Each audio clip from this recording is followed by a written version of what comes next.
My girlfriend pushed me off a balcony and broke my ribs, so I got her arrested and she did 3 years. She just got out early and moved in next door to finish what she started. When my girlfriend slapped me across the face for the first time, it hurt. A lot. But I thought it was just something all girlfriends did, so I just laughed it off and told her not to do it again. Because other than that, she was my dream girl. Cooked me homemade chicken Alfredo whenever I was sad. She was the first girl to ever get me flowers. And even 6 months into the relationship when I paid for our meals together, she's just as grateful as she was on our first date. Plus, it wasn't until 8 months into our relationship that a flip had switched, because it was around this time that she found out her dad had been cheating on her mom. It started off small. She'd grab my phone when I got texts just to check who it was. She'd get upset if I talked to my godmother about a book she wrote. "You don't need to smile that much when you talk to her," she'd say about the cashier at Target. Then came the accusations. If I was 5 minutes late from work, I was cheating. If I didn't answer her texts immediately, I was with another girl. She'd slap me playfully when other women walked by, but her nails would leave marks. When I mentioned it hurt, she'd cry about how I didn't understand what she was going through with her family falling apart. Then came the night where Stella pushed me off the balcony. Luckily, I lived on the first floor of my apartment building, so I was just left with 2 broken ribs and a dislocated shoulder. When I went to the hospital, I told all the nurses that I had just played too much basketball, and the other people in my life were already really suspicious of Stella, so I didn't tell them either. But no matter how much she cried to the doctors or posted about how proud she was of me, there was one woman who wasn't buying into her BS, and that woman was my stepmom. She showed up at my apartment the next day with groceries and her laptop. "I'm starting a YouTube channel," she announced. "Home organization and cleaning tips. Very Marie Kondo meets suburban mom." I thought she'd lost her mind. She was a tax attorney who could barely operate the TV remote. She sort of guilted me into being her co-host, using the "I pushed you out of me" card. And she set up cameras all around my apartment, the bathroom, the kitchen, even my bedroom. At the time, she claimed it was so our audience could get the full experience. The genius part? Stella thought it was pathetic. Some desperate stepmom trying to bond with me through a silly project. She'd mock the videos, call my stepmom cringe, but she never saw her as a threat, just another stupid woman in my life. During filming, my stepmom would forget to turn off her phone that was recording voice memos for content ideas. She'd schedule emergency reshoots whenever she noticed fresh bruises, making sure to get them on camera while pretending to film my hands organizing drawer dividers. I had no idea that the whole time she was just documenting everything. We were 3 weeks into our channel when Stella lost it. She saw a comment from a woman saying I had nice hands in our drawer organization video. The camera caught Stella attacking me with a kitchen knife, screaming about how I was just like her father and how she'd make sure no woman ever looked at me again. When I tried to escape, she cornered me, saying she'd tell everyone I abused her if I ever left. That's when my stepmom walked back in, claiming she'd forgotten her laptop charger. But she was live streaming to a cloud server the whole time. She'd even had her lawyer on standby. She tried to save face and told the camera that she was just having fun, but it was too late. We had won, all thanks to my stepmom. Fast forward to 6 months later, when we were sitting in court armed with undeniable evidence. The judge ruled that the videos were obtained without Stella's consent and therefore inadmissible as evidence. Stella's lawyer successfully argued that I had provoked her by emotionally cheating and that one isolated incident didn't constitute a pattern of abuse. She walked out of that courtroom with nothing but a warning, while I got a restraining order against me for harassment through recording. Go figure. And that's not even the worst part, because even though I had no desire to break Stella's restraining order, she did. And when I got home that day, I was introduced to my new neighbor, Stella Parkinson. I stood there in my hallway, groceries in hand, staring at Stella unpacking boxes right next door. My hands started shaking so bad I dropped the milk carton. It splattered across the floor, white liquid pooling around my feet. She turned around and gave me this sweet smile, like we were old friends catching up. "Welcome home, neighbor," she said in this sing-song voice that made my skin crawl. The landlord, Mr. Rodriguez, was helping her move a couch through the door. I asked him what was going on. He just shrugged and said she'd paid 6 months up front in cash. Later, I found out she'd been saving all the money from when I paid for everything during our relationship. My stepmom came by that evening to check on me. She took one look at my face and knew something was wrong. I told her about Stella moving in next door. She didn't say much, just nodded and started looking around my apartment like she was casing the place. The next few days were weird. My mail started going missing. Packages I ordered would show up as delivered but were nowhere to be found. I complained to the building management, but they said they couldn't do anything without proof. My stepmom showed up one morning with a toolbox and a Ring doorbell. She installed it without asking, saying it was for the YouTube channel. I didn't argue because honestly, I was starting to feel paranoid. About a week later, Stella started dating my co-worker, Vincent. He worked in accounting. Nice guy, had no idea about our history. She brought him to the building barbecue that weekend. I tried to stay in my apartment, but my stepmom dragged me out, saying I couldn't let her control my life. At the barbecue, Stella acted terrified every time I walked by. She'd grab Vincent's arm and whisper something in his ear. He'd look at me with these suspicious eyes. I tried to talk to him once just to say hey, but Stella practically jumped behind him like I was some kind of monster. That night I found dead flowers flowers on my doormat. The Ring doorbell didn't catch anything because someone had spray painted over the lens. I cleaned it off and found more dead flowers the next night and the next, always placed right after the camera was blocked. My stepmom started staying over more often. She said it was for YouTube content, but I knew she was worried. We'd film organizing videos during the day, and she'd randomly check the doorbell footage on her phone. Vincent confronted me at work the following Monday. He cornered me in the break room and told me to stop harassing Stella. I tried to explain, but he wasn't having it. She'd told him all about our relationship, her version anyway, how I was controlling and jealous and couldn't handle the breakup. I asked him to just look at the doorbell footage from 3 a.m. last Tuesday. My car had been keyed and the camera caught everything. He watched the video on my phone, saw Stella clear as day dragging her keys along my Honda. Then he handed my phone back and said it was obviously deep fake technology. Said I was sick for trying to frame her like that. That's when things got really bad. Anonymous noise complaints started rolling in. I'd get notices slipped under my door about loud music at 2 a.m. when I was dead asleep. 3 complaints and you're out. That was the building policy. I already had 2. Stella started helping our elderly neighbor Mrs. Chen with her groceries. Sweet old lady, lived alone, loved having someone to talk to. Stella would spend hours there, and slowly I noticed Mrs. Chen stopped saying hi to me in the hallway. Other neighbors started avoiding me too. The guy from 3B used to chat about basketball. Now he'd just nod and walk faster. Even the maintenance guy started acting cold. My stepmom noticed I was getting isolated. She'd come over with her camera equipment and we'd film, but I could tell she was really just checking on me. During one visit, she mentioned my Wi-Fi kept cutting out. My phone would lose signal too, always around the same times. Usually when Stella was visiting Mrs. Chen next door. Mrs. Chen's grandson Casey started visiting on weekends. Computer science major at the local college, smart kid. He'd help his grandma with tech stuff. One day he knocked on my door, looking confused. He asked if I'd been having internet problems. When I said yes, he told me he'd detected someone using a signal jammer in the building. The signal was strongest when Stella visited his grandma. He thought it was weird and wanted to know if I knew anything about it. I told him everything, the whole twisted story from beginning to end. He listened quietly, nodding occasionally, and when I finished, he just said he'd look into it more. He seemed genuinely concerned, which was refreshing after weeks of people treating me like I was the problem. Casey helped me set up a hidden camera system that uploaded straight to the cloud. Nothing fancy, just some small cameras he had from a school project. We spent hours figuring out the best angles, testing different positions to make sure we'd catch everything clearly. The cameras were tiny, barely noticeable unless you knew exactly where to look. We put them in spots where they'd catch my front door and the hallway, hidden behind picture frames and tucked into the corners where the walls met the ceiling. Casey made sure they'd keep recording even if the Wi-Fi got jammed, setting up a backup system that would store footage locally if the connection dropped. 2 days later, the cameras caught Stella picking my lock at 4 a.m. The footage was crystal clear, her face illuminated by the hallway's emergency lighting as she worked on my door with what looked like a professional lock-picking set. She moved with practiced ease, like she'd done this before. She went straight for the air vents in my living room, not even pausing to look around. I watched the footage with Casey and my stepmom, and we saw her stuffing something wrapped in plastic into the vent before leaving. The whole thing took less than 10 minutes. My stepmom wanted to check immediately, but Casey said we should wait and see what happened next. He was right. We needed to see her whole plan play out. Sure enough, the next morning I got a knock on my door. 2 police officers standing there, a tall woman with sergeant stripes and a younger male officer who looked fresh out of the academy. They were polite but firm, saying they'd received an anonymous tip about illegal substances in my apartment. They had a warrant and everything, official paperwork with a judge's signature. My hands were shaking as I read it. My stepmom showed up right as they were about to search the vents. She must have broken several traffic laws getting there so fast. She had her laptop with all the footage ready to go, already queued up to the relevant timestamps. The officers watched Stella breaking in and planting whatever was in those vents. The sergeant's expression changed from professional skepticism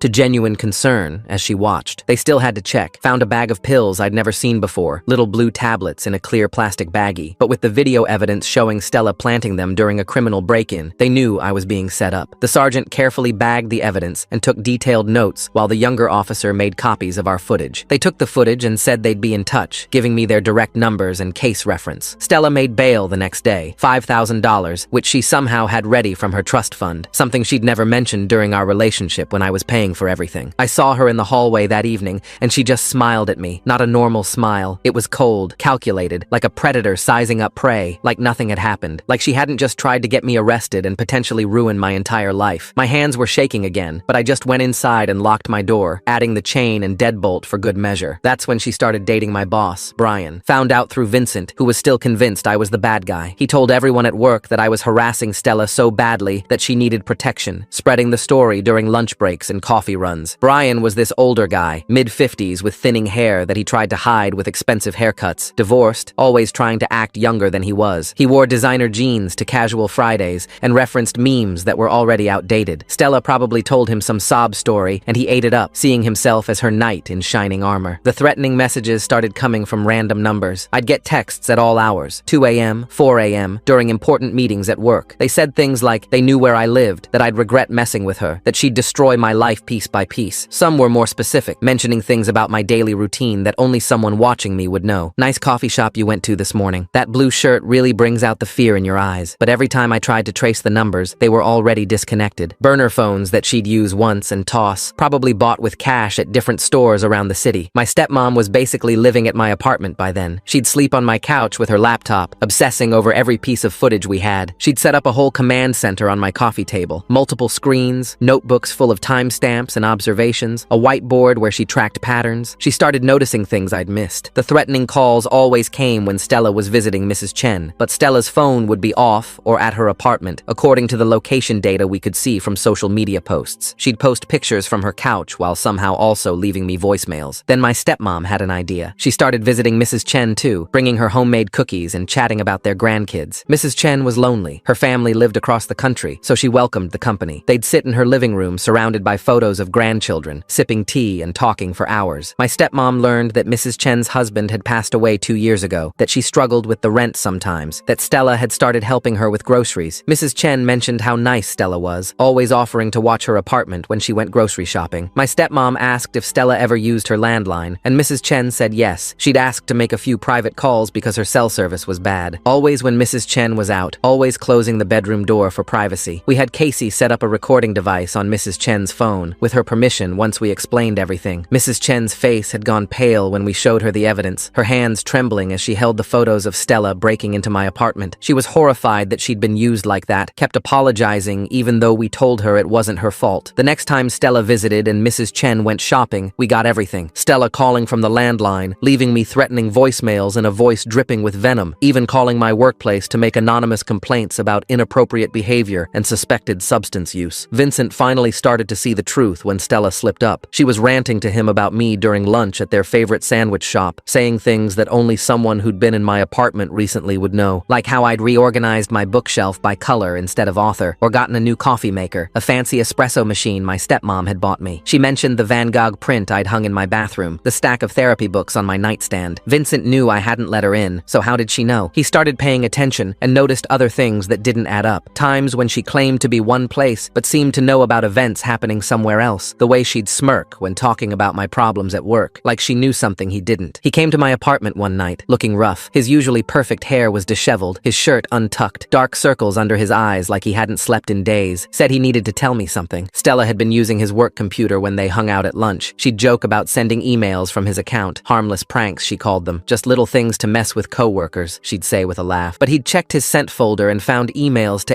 HR complaining about me. Detailed complaints about my work performance, my attitude, even allegations of theft. Emails he never wrote, sent during times when he was in meetings or out of the office. I told him we needed to document everything. He started forwarding me texts where Stella admitted to accessing his computer. She'd brag about how easy it was to mess with people digitally, how she'd learned from online forums and YouTube tutorials, how she'd learned to forge email headers and fake timestamps from some hacker boyfriend she'd had in college. She thought she was being clever, showing off to her new boyfriend, not realizing she was creating evidence against herself. But then Stella found out Vincent was talking to me. I don't know how. Maybe she was tracking his phone or reading his messages. She had mentioned once knowing about some app that could clone text messages to another device, but she knew, and she decided to destroy him too. Suddenly, money went missing from his department's discretionary fund. Small amounts at first, $50 here, $100 there, then bigger ones. All traced back to Vincent's login credentials, all during times when security footage showed him nowhere near his desk. He got fired on a Thursday. Security escorted him out while everyone watched, the walk of shame past all our co-workers who whispered and stared. They made him pack his desk into a cardboard box while a guard stood over him. Stella was there, playing the supportive girlfriend, rubbing his back and shooting dirty looks at anyone who stared too long. But I saw her smirk when he wasn't looking, just a quick flash of satisfaction before her face returned to fake concern. Vincent came straight to my apartment after, completely broken. He sat on my couch and cried. This guy who'd once been so confident, reduced to nothing by her manipulation. But he'd done something smart before leaving. He'd forwarded every single text and email from Stella to HR and to Brian, creating a paper trail they couldn't ignore. Brian called me into his office the next day. The corner office with the view of downtown, usually his pride and joy, felt oppressive that morning. He had printed out everything Vincent had sent, pages and pages of Stella admitting to using company computers, joking about framing people, detailed descriptions of how she'd accessed secure systems. She'd even sent him selfies from his own desk when he was in meetings. His face was pale and he kept apologizing, running his hands through what was left of his hair. He said IT was investigating and they'd already found evidence of unauthorized access from his own computer. Login attempts at strange hours, files accessed that she had no reason to see, emails sent and then deleted from his account. The IT investigation was thorough. They brought in outside consultants, cybersecurity experts who went through our systems with a fine-tooth comb. They found doctored emails with forged headers, all sent from Stella's login when she'd used Brian's computer. She'd been sloppy, probably because she thought she was untouchable. They found fake complaints about me, altered performance reviews where she'd changed ratings and comments, even attempts to access payroll systems to change direct deposit information. One attempt had been partially successful. She'd managed to view salary information for half the company before the system locked her out. Brian fired her immediately and called the police. He gave them access to everything, security footage of her at his computer when he'd stepped out for coffee, server logs showing her unauthorized access patterns, even recordings from his office security camera that showed her going through his files when he stepped out. In one video, she was photographing documents with her phone, personnel files she had no business seeing. The IT team found she'd installed keyloggers on multiple computers, including Vincent's and Brian's, tracking every password and login they used. The police arrested Stella at her apartment. I watched from my doorway as they led her out in handcuffs. She was wearing designer workout clothes, probably about to head to the gym, her hair in a perfect ponytail. She saw me and started screaming that I'd ruined her life, that this was all my fault, her face contorted with rage. Nothing like the sweet persona she'd worn for so long. The officers just kept walking, one of them telling her she had the right to remain silent. Mrs. Chen was in her doorway too, shaking her head sadly, clutching her worn housecoat around her. The trial was quick. With all the evidence we'd collected, her lawyer didn't have much to work with. He tried to argue emotional distress, temporary insanity brought on by a bad breakup, but the prosecutor shut that down fast. Breaking and entering from the apartment footage, evidence tampering from planting those pills, harassment from all the messages and calls, cyber stalking from the work computers, identity theft from using Vincent's credentials, wire fraud from the missing money. The judge gave her 5 years, the maximum for the combination of charges. She'd serve at least 3 with good behavior. My company gave me my job back with a promotion. Brian felt so bad about everything that he fast-tracked me to team lead. The raise was substantial, enough that I could finally afford a better apartment. Vincent got his job back too, with back pay and an apology. The company implemented new security measures because of what happened. 2-factor authentication, regular password changes, restrictions on computer access. They brought in consultants to train everyone on social engineering and how to protect against it. My stepmom's YouTube channel exploded after she posted a series about recognizing manipulation tactics. She never mentioned Stella by name, just talked about general warning signs and how to protect yourself. The videos got millions of views, and companies started asking her to speak at events. She used the money to help pay for my therapy, insisting it was the least she could do after everything I'd been through. I found a new apartment across town. Nothing fancy, just a quiet place where nobody knew my history. Second floor of a small building with good natural light and neighbors who minded their own business. Casey helped me set up a security system, just basic stuff for peace of mind. Motion sensors, window alarms, a doorbell camera positioned at normal height this time. My stepmom still visits, but now it's just for regular family dinners, not crisis management. We cook together and talk about normal things. Her channel, my work, anything but the past. Mrs. Chen sends me cookies sometimes. She feels terrible about being used by Stella and always apologizes when she sees me. I tell her it wasn't her fault. Manipulative people are good at finding kind hearts to exploit. She's more careful now about who she lets into her apartment, installed a chain lock and a peephole at my stepmom's suggestion. Vincent and I are actually friends now. Weird how trauma bonds people. We get beer sometimes at this little pub downtown and talk about work, sports, anything but her. He's dating someone new, a nice woman from accounting who thinks his story about his ex is insane. She's good for him, helps him laugh about things that used to make him angry. My stepmom still films videos, but now I'm just an occasional guest. She's got a whole team and everything. Editors, a social media manager, even a small studio space she rents downtown. Sometimes she'll have me on to organize a closet or demonstrate home security tips. The comments are always positive. Nobody knows I'm the son from her manipulation series, and we keep it that way. Therapy is helping. My therapist says I'm making progress, learning to trust again. We meet every Wednesday in her office with the soft lighting and too many throw pillows. I still flinch when someone moves too fast near me, but it's getting better. I'm even thinking about dating again, maybe in a few months when I feel ready. There's someone at the coffee shop who's been flirting, leaving little notes on my cup. Normal, sweet gestures that don't feel threatening. The restraining order is permanent now. Stella can't come within 500 feet of me, my workplace, or my family. When she gets out, she'll have to register her address address with the court. Part of me worries about what happens then, but my therapist says I can't live in fear of someday. We work on mindfulness exercises, staying present instead of catastrophizing about the future. I learned a lot from this whole mess, like how abuse doesn't always look like what you expect, how manipulation can be subtle until it's not, how important it is to have people who believe you, and how sometimes the person trying to save you might be filming a YouTube video while doing it. I learned about gaslighting and love bombing, terms I'd never heard before, but recognized immediately once explained. My life is quiet now, and I like it that way. No drama, no dead flowers, no mysterious packages going missing, just normal days with normal problems. My biggest worry is usually whether to get pizza or Chinese food for dinner. After everything that happened, boring feels pretty good. I have routines that feel safe. Gym in the morning, work, dinner at home. Weekends are for basketball and catching up on shows. Sometimes I think about that first slap and how I laughed it off. I know better now. I know that love doesn't hurt, that jealousy isn't romantic, that someone who really cares about you doesn't try to control you. These seem like obvious things, but when you're in it, when someone is slowly turning up the heat, you don't notice you're boiling. The frog in the pot, my therapist calls it. I still have the scars from where her nails dug in. They're faded now, but sometimes I catch myself rubbing them when I'm anxious. Physical scars heal faster than the other kind, but I'm working on those too, one day at a time, one therapy session at a time. The nightmares have mostly stopped, though I still sometimes wake up thinking I heard someone at my door. The funny thing is, I still make chicken Alfredo sometimes. It was my favorite before I met her, and I refuse to let her take that from me too. My stepmom taught me her recipe, and it's way better than Stella's ever was. Sometimes I'll make a big batch and bring leftovers to work. Brian always grabs 2 portions and apologizes again for not seeing through her sooner. I tell him it's okay, that she fooled everyone, but I can see he still carries guilt about it. Casey graduated last month and got a job at a tech company downtown. He sent me a message saying thanks for the real-world experience in security systems. His grandma still lives next door to my old apartment. She says the new tenant is quiet and keeps to themselves. Normal neighbor stuff. She also mentioned she installed new locks after everything that happened, just to be safe. My dad called the other day. He'd heard about everything from my stepmom and wanted to check in. We hadn't talked much since he remarried, but he said he was proud of how I handled everything. Said he was sorry he wasn't there to help. I told him stepmom had it covered and he laughed, said that sounded like her. We're planning to have dinner next month, all of us together for the first time in years. Work is good now. The team respects me, and nobody whispers about me in the break room anymore. We actually won a big contract last week, and Brian took everyone out to celebrate. I caught myself actually enjoying it, not looking over my shoulder, not worried about what story someone might be spreading. My performance reviews are stellar, and there's talk of another promotion next year. My new neighbor is this older guy who collects vinyl records. Sometimes I hear jazz through the walls late at night. It's nice. Reminds me that not every sound from a neighbor is a threat. He invited me over for coffee once and showed me his collection. Normal neighbor things that feel like small miracles after everything. We talk about music and his years touring with a band in the 70s. I joined a basketball league at the community center. Nothing serious, just pickup games on weekends. The first time someone accidentally elbowed me, I had to sit out for a minute to calm down. But now I can play without thinking about hospitals and lying to nurses. Progress comes in small steps. The guys on my team have become friends, people who don't know my history and just see me as a decent point guard. My stepmom wants me to speak at one of her events about surviving abuse. I'm not ready for that yet. Maybe someday, but right now, I just want to live my quiet life and heal at my own pace. She understands and doesn't push. She just reminds me that my story might help someone else recognize the signs earlier. For now, I help her answer emails sometimes, anonymous advice to people going through similar situations. The Ring doorbell is still there at my old apartment. The new tenant probably wonders why it's so high-tech. I thought about telling them the story when I moved out, but decided against it. Everyone deserves a fresh start in a new place, without the ghost of someone else's trauma. Though I did leave them a note about being careful with packages. Sometimes I run into people from the building at the grocery store or around town. Most just nod and keep walking, probably embarrassed about believing Stella's lies. A few have apologized, said they should have known better. I don't hold grudges. She was good at what she did. One woman from the 3rd floor told me she'd started recognizing similar behavior in her own relationship after watching everything unfold. She left him last month, she said. Started fresh. I told her I was proud of her, and I meant it. The best part about my new place was the parking garage. Underground, secure, needed a key fob to get in. No more worrying about my car getting keyed at 3 a.m. I just started to feel normal again when I got the letter. Official looking, from the Department of Corrections. Stella was getting out early. Good behavior, overcrowding, some program she'd completed. 3 years instead of 5. My hands shook as I read it. The letter said she'd served her time and paid her debt to society. What a joke. I called my stepmom immediately. She came over with her laptop and we started planning. First thing was upgrading security at my new place. Casey helped install better cameras, ones that uploaded to multiple cloud servers. We put them everywhere, even got permission from the building manager to add some in the common areas. He remembered the news stories about my case and was super understanding. Said he didn't want any drama in his building. 2 weeks after I got the letter, she was out. I found out because Vincent texted me. His new girlfriend had seen Stella at the grocery store near our old neighborhood. She was with some new guy, laughing and holding his hand like nothing had happened. Vincent said she looked different, thinner, hair dyed black, but definitely her. His girlfriend had ducked into another aisle to avoid her. I started changing my routines, different gym times, new coffee shop, alternative routes to work. My therapist said it was natural to feel anxious, but I shouldn't let fear control my life. Easy for her to say. She hadn't been pushed off a balcony, but I tried to find a balance between caution and paranoia. Some days were better than others. Then weird things started happening at work. My key card would randomly stop working. IT said it was a glitch, but it only happened to me. Emails I sent would bounce back hours later with error messages. Important files would disappear from my computer, then reappear in wrong folders. Brian noticed and had IT do a full security sweep. They found nothing but gave me a new laptop just in case. My stepmom was basically in full detective mode. She'd mapped out all of Stella's known associates, tracking social media for any sign of her. She found the new boyfriend pretty quick. Some guy named Kevin who worked at a phone repair shop. That explained a lot. He probably knew all sorts of tricks for hacking and tracking. My stepmom started visiting his shop pretending to have phone problems, documenting everything. One night I came home to find my apartment door slightly open, just a crack, but I never leave it unlocked. I called the police from the hallway and waited. They searched the place but found nothing missing or disturbed. The lock wasn't broken, no signs of forced entry, but I knew someone had been there. The super changed my locks that night and added an extra deadbolt. Vincent called me the next day. Someone had been calling his new job asking about him, pretending to be from a background check company, asking about his termination from our company. His new boss was getting suspicious. We both knew who was behind it, but proving it was another thing. Stella had learned from her mistakes. No more direct contact, no more sloppy digital trails. My stepmom's surveillance of Kevin paid off. She caught him on camera meeting with Stella at a park. They sat on a bench for maybe 20 minutes, him showing her something on a laptop. My stepmom couldn't get close enough to see what, but she got clear photos of both of them. We finally had proof she was violating the restraining order by orchestrating contact through third parties. I took everything to the police. The detective assigned to my case, Detective Rodriguez, was the same one from before. She remembered everything and took it seriously. Said they'd been monitoring Stella since her release anyway. Apparently, I wasn't her only victim with a restraining order. There were two other guys, both with similar stories. She'd dated them before me. Detective Rodriguez arranged a meeting with the other guys. We met at the police station, all of us looking uncomfortable. One was named Alan, worked in IT, dated her 5 years ago. The other was Ryan, a teacher, dated her right before me. Their stories were eerily similar. The escalation, the false accusations, the cyberstalking. Alan said she'd gotten him fired from 2 jobs before he finally got the restraining order. Ryan had to move cities to get away from her. We started a group chat, sharing information and warning signs. Alan was really good with the technical stuff, helped us all secure our digital lives better. Ryan knew about legal resources, had been through the court system multiple times with her. It felt weird, but also relieving to know I wasn't alone. We weren't friends exactly, but we understood each other in a way nobody else could. Kevin made a mistake. He tried to hack my work computer remotely, but triggered the new security system IT had installed. They traced it back to his IP address at the phone shop. When police showed up with a warrant, they found evidence of him cyber-stalking all 3 of us. Screenshots of our social media, copies of our work schedules, even floor plans of our apartment buildings. He folded immediately, admitted Stella had hired him to make our lives miserable. The police arrested Stella at her job. She'd gotten work at a marketing firm, probably lied on her application about her criminal record. They let her out in handcuffs again, but this time she didn't scream or make a scene, just stared at the ground as they put her in the car. Kevin got arrested too, charged with cyber-stalking and harassment. His shop got shut down after they found evidence he'd been installing spyware on customer phones. This time, the prosecutor went harder. Multiple restraining order violations, conspiracy to commit harassment, stalking multiple victims. Plus, she was on parole, which she'd violated big time. The judge wasn't sympathetic to her tears this time. 10 years, no early release, and she'd have to register as a stalker when she got out. It was the maximum sentence possible. Alan, Ryan, and I went for beers after the sentencing. We didn't celebrate exactly, just sat there processing. Alan mentioned he'd started dating again finally. Ryan was engaged, showed us pictures of his fiancée. They looked happy. I told them about the coffee shop girl who'd been leaving notes. They encouraged me to ask her out, said it was time to move forward. I did ask her out. Her name was Dorothy, and she was nothing like Stella. Calm, where Stella was intense. Secure, where Stella was jealous. Our first date was just coffee, middle of the day, very public. I was upfront about my past, gave her the short version. She listened without judgment, asked if I was in therapy. When I said yes, she just nodded and changed the subject to movies. My stepmom's channel hit 10 million subscribers. She used some of the money to start a foundation helping abuse victims get security systems. She never mentions my story directly, but sometimes I recognize elements in her videos. Tips that came from our experience, warning signs we learned the hard way. She's helped thousands of people, gets emails every day from survivors who say her videos saved them. Brian retired early and recommended me for his position. I didn't get it, wasn't ready ready for that level yet, but they made me department manager. The interview committee said they were impressed by how I'd handled adversity. I almost laughed at the understatement. Vincent works in my department now. We never talk about Stella, just focus on doing good work and supporting our team. Mrs. Chen passed away last winter, peaceful, in her sleep. Casey spoke at her funeral about how she'd helped catch a criminal by being brave enough to let them monitor her phone. Her other grandkids had no idea what he was talking about. He told the story, and they were amazed, said it sounded like something from a movie. I sat in the back row, remembering her cookies and apologies. Dorothy and I have been together 6 months now. She's met my stepmom, even been in a few videos about meal prep. My dad likes her too, says she's good for me. We take things slow, no rushing, lots of communication. When I flinch at sudden movements, she doesn't take it personally. When I need to check the locks twice before bed, she waits patiently. She's teaching me that healthy relationships exist. Casey started a security consulting company with the money he saved from his tech job. He hired Alan as his first employee. They specialize in helping stalking victims secure their digital lives, affordable rates, payment plans, sometimes pro bono for people who can't pay. They've helped dozens of people already. Casey says it's more fulfilling than his corporate job ever was. I still go to therapy every other week now instead of weekly. Progress. We've moved from crisis management to actual healing, talking about boundaries, trust, recognizing red flags early. My therapist says I'm her success story, but I don't feel successful, just surviving, one day at a time. She says that's enough, that surviving is its own kind of success. The coffee shop where Dorothy works has become my safe space. The owner knows my story, keeps an eye out for anyone suspicious. The regulars know me now, include me in their morning conversations about sports and weather. Normal human connections that feel extraordinary after everything. Dorothy makes my coffee exactly how I like it without me having to ask. Ryan got married last month. Alan and I went to the wedding. His bride was beautiful, radiant in a way that showed she felt safe and loved. During the reception, Ryan pulled us aside and thanked us, said our group chat had kept him sane during the trial. We toasted with champagne to surviving, to moving forward, to the women who'd tried to break us and failed. My new apartment feels like home now. I've hung pictures, bought furniture, made it mine. The security system is still there, but I don't check it obsessively anymore. Weeks go by where I forget about it entirely. Dorothy stays over sometimes and we cook dinner together. She's teaching me Thai recipes from her grandmother. The normalcy of it still surprises me. Work is stable, even boring sometimes, and I'm grateful for boring. My team respects me, my boss trusts me, and nobody whispers about my past anymore. New employees don't even know the story. I'm just the manager who brings good coffee and remembers birthdays. Sometimes Brian stops by to check in, but it's friendly now, not guilt-driven. I sleep through the night most nights. The nightmares are rare, usually triggered by stress at work or seeing someone who looks like her from behind. My therapist gave me techniques to manage them. Breathing exercises, grounding techniques, reminders that I'm safe now. They mostly work. Dorothy knows to give me space when I wake up panicked, wait for me to come back to myself. The restraining order is permanent. We'll follow her even after prison. She'll have to register her address forever, stay away from all three of us. Sometimes I wonder what she's doing in there, if she's planning her next move or finally getting help. Then I remind myself it's not my problem anymore. She made her choices. I'm making mine. My stepmom and I have regular dinners now, just family stuff. We cook together and talk about her channel, my work, Dorothy, anything but the past. Sometimes she'll mention a video idea that sounds familiar, and we'll share a knowing look, but mostly we've moved on, found new things to talk about. She's proud of me, says it often. I'm starting to believe her. The scars have faded to thin white lines. Dorothy asked about them once, and I told her. She kissed each one and said they showed how strong I was. I didn't feel strong in the moment, but I'm learning to see it her way. Survival takes strength, even when it doesn't feel like it. Getting up each day and choosing to trust again takes courage. Vincent got promoted last month. He's good at his job, deserved it regardless of everything else. We celebrated with the team, normal workplace stuff. His girlfriend is pregnant now, due in spring. They're happy, building a life together. Sometimes I catch him checking door locks twice or startling at unexpected noises. We don't talk about it, but we both know why. I'm thinking about proposing to Dorothy. Nothing fancy, just something simple and real. My stepmom helped me pick out a ring, something Dorothy mentioned liking months ago. I carry it around, waiting for the right moment. No pressure, no timeline, just when it feels right. She makes me feel safe in a way I didn't think was possible anymore. That's worth everything. Life is quiet now, and I've learned to appreciate quiet. My biggest problems are normal ones like car repairs and tax forms. I can go weeks without thinking about Stella, months without checking if she's tried to contact anyone. The fear is still there, probably always will be, but it doesn't control me anymore. I control it, keep it in a small box that I only open in therapy. Alan met someone through a hiking group. He's cautiously optimistic, says she's nothing like Stella. We joke that we should start a support group for people dating after psycho exes, but really, we're all just trying to move forward and trust that not everyone is out to hurt us. Some people are actually just kind. It's a hard lesson to relearn, but we're trying. My stepmom is writing a book about recognizing manipulation. Publishers are interested, offering good money. She wants to donate half to victim services. The other half she's saving for what she calls her retirement advantage adventure fund. She showed me the outline and it's good, really helpful without being preachy. I told her I was proud of her. We've come full circle. The YouTube channel is run by a team now. My stepmom still hosts, but she's got editors, writers, a whole production crew. They film in a studio instead of my apartment. Sometimes I miss those early days when it was just us and a camera, but I'm glad she's successful. She deserves it after everything. Plus it means she only visits when she wants to, not because she's worried about me. I play basketball every Saturday morning. Same guys, same court, same terrible jokes. It's become my meditation, a place where I don't think about anything but the game. My body doesn't flinch anymore when someone comes at me for a block. I can take physical contact without panicking. Small victories that mean everything. The guys have become real friends, people I'd trust with my story if I ever wanted to share it. Next month marks 4 years since that first slap. I'll probably spend it like any other day. Work, dinner with Dorothy, maybe a movie, no big anniversary marking, no dwelling on the past, just another day in my quiet, normal life. The life I built after everything fell apart. The life she tried to take from me but couldn't. I won. Not in some dramatic way, just by surviving and thriving and refusing to let her define my future. Dorothy wants to get a dog, something small that her landlord will allow. We've been looking at rescue sites together, reading about different breeds. It feels like a big step, sharing responsibility for another living thing, but I'm ready for it. Ready for normal relationship milestones that have nothing to do with security cameras or restraining orders. Just two people building a life together, one small decision at a time. Tomorrow, I'm helping Casey with a security install for a new client, another survivor trying to feel safe again. I don't usually go on jobs with him, but this client specifically asked for someone who'd been through it. Someone who understood the fear, the hypervigilance, the need to check locks multiple times. I said yes, because I remember how alone I felt. Maybe my presence will help them feel less alone too. But tonight, I'm cooking dinner for Dorothy. Thai green curry from her grandmother's recipe. I've finally gotten the spice level right after months of trying. She'll come over after work, tired but smiling. We'll eat together at my small dining table, talking about our days, normal couple stuff. She'll help with dishes and we'll watch something stupid on TV. Maybe she'll stay over, maybe not. No pressure either way. Just two people choosing each other, one day at a time. And that's enough. More than enough. It's everything.